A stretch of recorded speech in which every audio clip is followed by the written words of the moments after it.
Studio में आपको एक बार फिर से खुशामदीद कहेंगे प्रोग्राम के हिस्से में जी। जैसा कि मैंने आगाज़ में आपको बताया था कि जी आज है 24 मार्च और वर्ल्ड टीबी डे मनाया जा रहा है। ये दिन मनाने का मकसद क्या है, कितना ज़रूरी है लोगों तक इंफॉर्मेशन पहुंचाना, बताना कि टीबी का मर्ज़ बेसिकली है क्या, ये किस तरह से फैलता है, इसकी वजूहात क्या हैं, इसकी अलामात क्या हैं, इससे बचाव कैसे मुमकिन है, और फिर जो लोग इससे मुतासिर हैं उनके लिए यहाँ पर इलाज पाकिस्तान में मौसर मौजूद है या नहीं, क्या ये काबिल इलाज बीमारी है या नहीं। बहुत सारे सवालात हैं जिनमें सबसे पहले हमने फोकस किस चीज़ पे करना है कि हमने आपको इससे महफूज रखना है, यानी हमने बात करनी है प्रिवेंशन की। इसके लिए क्या क्या करना चाहिए और किस तरह से अपनी ज़िंदगी आप सेहतमंद ज़िंदगी गुजार सकते हैं, इस पर हमारा आज के शो में फोकस रहेगा। अपने मेहमान का तारुफ मैं आपके साथ कराना चाहूँगी। हमारे साथ जो आज के हमारी मेहमान मौजूद हैं उनके बारे में बताती चलो जी। प्रोफेसर बिल्किस शब्बीर साहिबा ने हमें ज्वाइन किया है, chairperson and professor department of medicine, king Edward medical university में। अपनी मेहमान को खुश आमदीद कहेंगे। अस्सलाम वालेकुम। वालेकुम। क्या हाल चाल है? बिल्कुल ठीक ठाक। बहुत बहुत शुक्रिया, थैंक यू सो मच। जब कभी भी हम आप लोगों को इन्वाइट करते हैं, लोगों की रहनुमाई के लिए आप पहुँचते हैं, तो अल्लाह ताला आपको इसकी जज़ात अता फरमाए। बहुत शुक्रिया आपका, बहुत शुक्रिया कि आपने इतने इम्पोर्टेंट टॉपिक को इतने इम्पोर्टेंट डे पे फोकस किया और हमें बुलाया। चलें जी, मिलजुल कर हम ये काविश करते हैं कि हम अपने व्यूअर्स की ज़िंदगी को, अपने साथ जुड़े तमाम लोगों की ज़िंदगी को महफूज बना सकें। आज का दिन वर्ल्ड टीबी डे मनाने का मकसद क्या है basically? World TB day actually हर 24 मार्च को मनाया जाता है और इसकी जो हिस्टोरिकल सिग्निफिकेंस है, ट्यूबरकुलोसिस का जो होता है ना जरसूमा, दैट इज़ माइकोबैक्टीरियम ट्यूबरकुलोसिस, वो इस तारीख को डिस्कवर हुआ था। अच्छा। और आज 2022 में इसकी 140th एनिवर्सरी है। रॉबर्ट कॉक था वो साइंटिस्ट जिसने ये डिस्कवर किया था।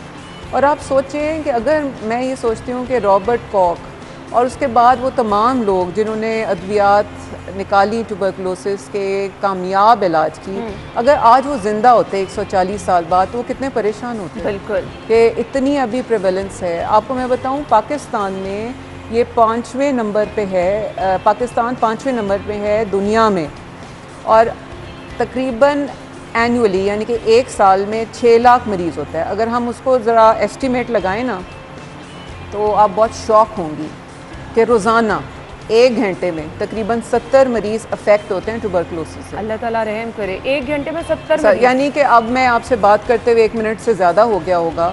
सो तकरीबन हमारे पास कितने मरीज़ बने? 6 से 7 मरीज़ बने। 6 से 7 मरीज़। फिर 1 घंटे में, यानी कि पर एनुअली हम लगाएं तो 44,000 डेथ्स होती हैं सिर्फ tuberculosis, which is a totally preventable treatable disease है ये। अच्छा।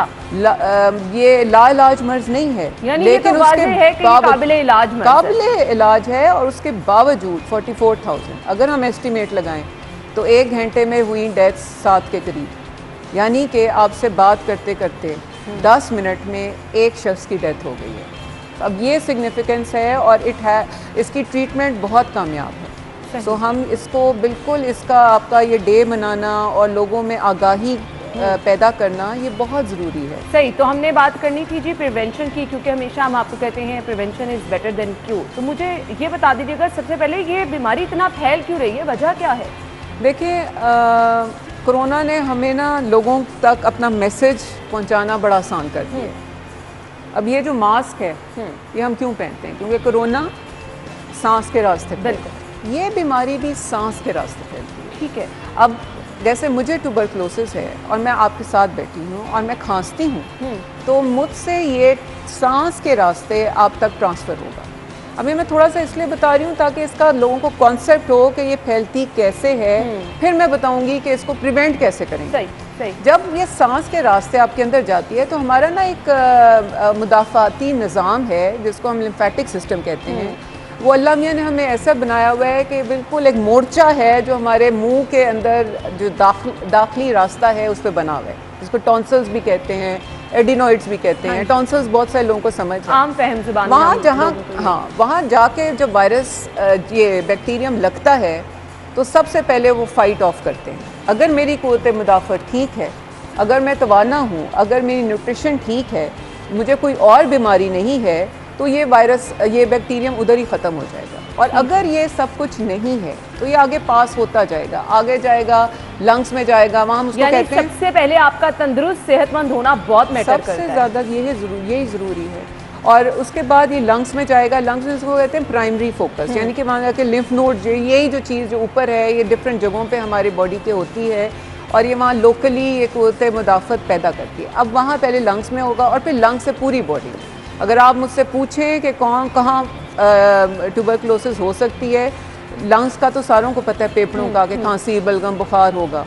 आप ऊपर से लेके नीचे तक, पाँव तक जाए ना, दिमाग को भी इफ़ेक्ट कर सकती है, आंखों, जरा गौर से सुनने वाली बात है, आंखों को भी इफ़ेक्ट कर सकती है, ये जो साइनसेस होती हैं इनको भी इफ़ेक्ट कर सकती है, कान को भी कर सकती है, गले को भी कर सकती है, यहाँ थायराइड ग्लैंड होता है उसको भी कर सकती है, यहाँ लिम्फ नोड्स होते हैं, यही जो मैंने टॉन्सल की जो चेन होती है यही इनको कर सकती है। फिर नीचे आ जाए फेफड़े का, तो आपको पता ही है फेफड़ों में पानी हो सकता है, फेफड़े बजाते खुद नमोनिया हो सकता है फेफड़ों में।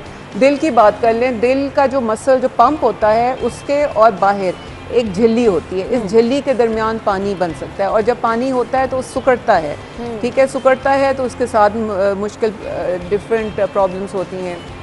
बाजू ले लें, बाजुओं में हड्डियों की ट्यूबरकुलोसिस हो सकती है, जोड़ों की ट्यूबरकुलोसिस हो सकती है, स्किन की ट्यूबरकुलोसिस हो सकती है, पेट पे आ जाए, अंतड़ियों की ट्यूबरकुलोसिस हो सकती है, पेट में पानी बन पड़ सकता है, लिवर की ट्यूबरकुलोसिस हो सकती है, गुर्दों की ट्यूबरकुलोसिस हो सकती है, मसाने की ट्यूबरकुलोसिस हो सकती है, ख़वातीन में बच्चेदानी की ट्यूबरकुलोसिस हो सकती है जो इनफर्टिलिटी का वजह बनती है। इसी तरह मर्दों में टेस्टीज़ की ट्यूबरकुलोसिस हो सकती है जिसकी वजह से उनमें बच्चा पैदा करने की जो है वो कम हो सकती है।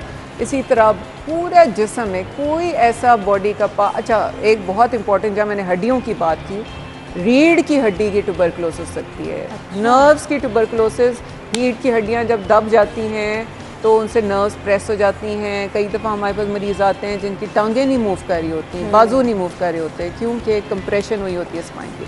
तो आप मुझे बताएं कोई बॉडी का पार्ट रह गया जिसमें एज ग्रुप भी इसके लिए मैटर करता है? इसमें हर एज में ये हो सकता है, बच्चों में भी, पीडियाट्रिक्स एज ग्रुप में भी होता है, ओल्ड एज ग्रुप में भी होता है, दरमियान कोई इसमें स्पेसिफाइड एज ग्रुप नहीं है। लेकिन जो चीज़ें, आपका शायद ये सवाल है कि कौन लोग ज़्यादा प्रीडिस्पोज्ड होते हैं, बिल्कुल वो जैसे मैंने कहा जिनमें क़ुव्वत मुदाफ़त कम है, जिसमें शुगर का मर्ज़ है, एड्स के मरीज़ों में, जो लोग नशावर सब्सटेंसेस यूज़ करते हैं, उनको कोई और बीमारी है जिससे क़ुव्वत मुदाफ़त कम होती है, जैसे हेपेटाइटिस बी हो गई, सी हो गई, जिनको फेफड़ों का कोई और मर्ज़ है, सिगरेट स्मोकर्स हो गए, जिनकी वैसे न्यूट्रिशन, जैसे हमारे गरीब लोग जिनको खाना नहीं मिलता, जिनकी न्यूट्रिशन कम है, जो फाइट बैक नहीं कर सकते, उन सब में ट्यूबरकुलोसिस। अच्छा जी, तो ये बता दिया कि किस किस एग्ज़ाम की और कौन कौन से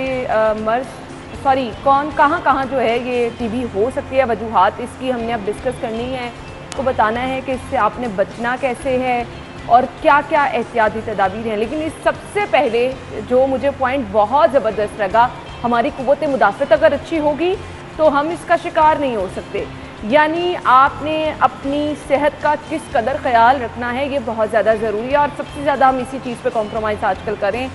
अलबत्ता कोविड के दिनों में हम बार बार क़ुव्वत मुदाफ़त की बात करते रहे हैं कि आप इसको किस तरह से बूस्ट कर सकते हैं।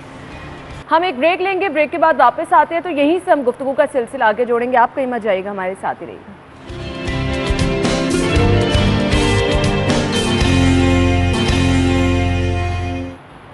ब्रेक के बाद आपको एक बार फिर से शो में खुशामदीद कहेंगे। तो टीबी के अलामात क्या क्या हैं, डॉक्टर साहिबा से हम ये जानेंगे। जी डॉक्टर साहिबा बताइएगा।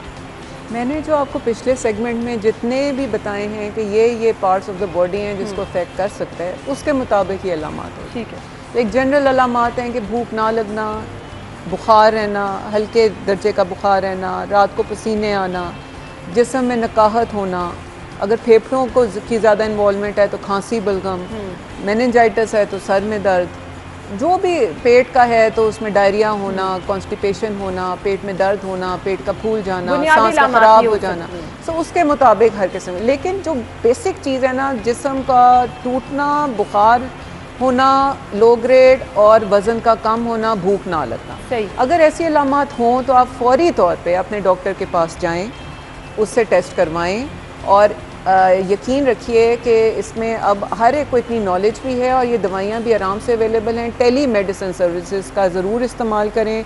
गवर्नर साहब की ये इनिशिएटिव है जो कि किंग एडवर्ड कोविड में मेडिकल इसका बाकायदा आगाज किया गया उसमें था, किया है, और उसमें हमारे पास पूरा ट्यूबरकुलोसिस का पल्मोनोलॉजी का काउंटर है जिसके अंदर ये होता ही यही मर्ज डी है। आपको पता होगा कि मेयो अस्पताल का जो टीबी सेक्शन है oldest in the sub continent है, तो उसी की एक्सटेंशन है टेलीमेडिसिन। जैसे प्रोफेसर खालिद मसूद गोंदल साहब की इसमें काविशें हैं, और आप ज़रूर इनके नंबर्स अवेलेबल हैं, आप भी शेयर कीजिएगा तो उसका यूज़ करें, और ये अवेयरनेस होनी चाहिए इन सिम्टम्स की। ज़रूर जी, जब ये आप लोगों के लिए बनाया गया है तो इससे फ़ायदा भी ज़रूर आप लोगों को उठाना चाहिए। अच्छा जी, इलामात हमने डिस्कस कर ली, इलाज आपने कहा काबिल इलाज मर्ज़ है, टाइमली इसकी तशखीस हो जाना कितनी ज़रूरी है, और क्या ये भी डिपेंड करता है कि जितना टाइमली पता चल जाएगा उतनी जल्दी आप इसको क्योर कर सकेंगे? आपने बहुत ही अच्छी बात की है कि जितना अर्ली डायग्नोसिस होगा उतनी ही कॉम्प्लिकेशंस कम होंगी। बस ये याद रखिएगा, इसको हम क्रॉनिक इन्फ्लेमेटरी डिजीज़ कहते हैं।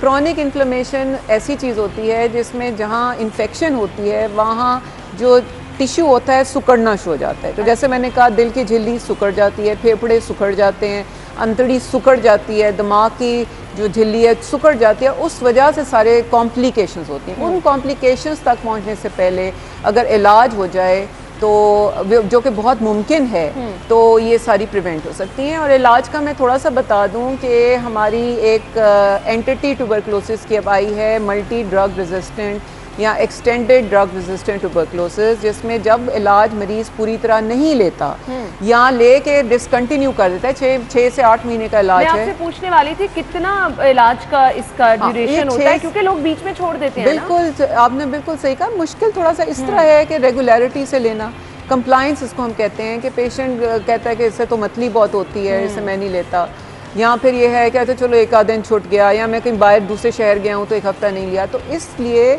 1998 में एक थेरेपी का प्रोसेस शुरू था जिसको हम डॉट कहते हैं, डायरेक्टली ऑब्जर्व थेरेपी। उसमें ये था कि जो एक कोई भी हेल्थ केयर प्रोफेशनल, नर्स भी हो सकता है, कोई भी हेल्थ वर्कर हो सकता है, वो खुद देखे कि क्या मरीज़ ने पूरी दवा, पूरी डोज रोज़ाना के बेसिस पे ली है। अगर टीके लगने हैं तो टीके लगे हैं। और अगेन मैं इधर कहूँगी कि अब चूँकि इतनी ज़्यादा और भी डिजीज़ आपको पता है, कभी डेंगू आ जाता है, कभी कोविड आ जाता है, कभी मलेरिया आ जाता है, और इतनी डिजीज़ हैं, तो इसमें भी टेलीमेडिसिन का बहुत की तैयारी हो रही होती है कि एक सीज़न ख़त्म हो गया है और अब दूसरा सीज़न आने वाला है। बिल्कुल, कभी स्मॉग, कभी कोविड, कभी आपके पास डेंगू आ जाता है, तो बस आपके पास चूँकि हेल्थ केयर प्रोफेशनल्स भी एक लिमिट तक प्रोवाइड कर सकते हैं अपनी। अगेन टेलीमेडिसिन, उसमें टेलीमेडिसिन पे एक बंदा जब रजिस्टर हो जाए तो उसकी डेली बेसिस पे उसने क्या 3 या 4 गोलियां खानी है, तो वो डॉक्टर देखेगा और वो अच्छा, एक कंसर्न क्या होता है लोगों का कि जब तक डॉक्टर के पास जाके बैठ के बातचीत करके उसको अपना आप दिखा ना दे, तसल्ली होती है ना दिल की, तब तक कुछ नहीं हो सकता। तो अब वो लोग क्या करें? टेलीमेडिसिन नहीं, देखिए मेरी बात सुनिए, ये डिजीज़ ऐसी है जो टेलीमेडिसिन पे सिर्फ डायग्नोज नहीं होगी, इसके कुछ टेस्ट होते हैं, ब्लड के टेस्ट होते हैं, बॉडी फ्लूइड के डिजीज। अगर आप जनरली भी तो आप उसमें देखें, टेलीमेडिसिन के कई है। ये जो बातें मैं आपसे कर रही हूँ, ये अगर कोई भी फ़ोन करे किसी भी काउंटर पे मेडिसिन सुनी जाती है, हाँ आप अभी ट्राई कर लें। आप टेलीमेडिसिन की ऐप है, हम लोग को अक्सर ऐसा लगता है कि शायद फोन पे उस तरह डॉक्टर हमारी बात ट्राई भी करें, और आपको ये मजीद रोजाना की बेसिस पे अगर 10 लोगों को भी ये मैसेज देती हैं तो ये सदका जारी है।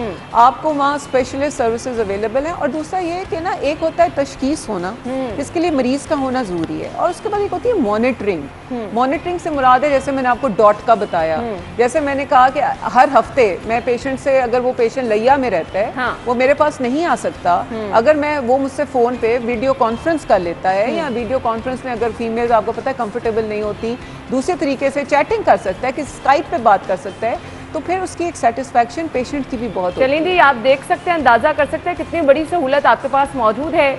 आप ये ज़रूर ट्राई कीजिएगा, फीडबैक हमें दीजिएगा, और हम ज़रूर उसको जो है अपने शो में अनाउंस भी करेंगे कि कितना ज़बरदस्त रहा। मैं खुद भी कोशिश करूँगी और ज़रूर अपना एक्सपीरियंस भी शेयर करूँगी। Thank you so much doctor साहिबा, बहुत बहुत शुक्रिया आपकी थैंक यू के लिए।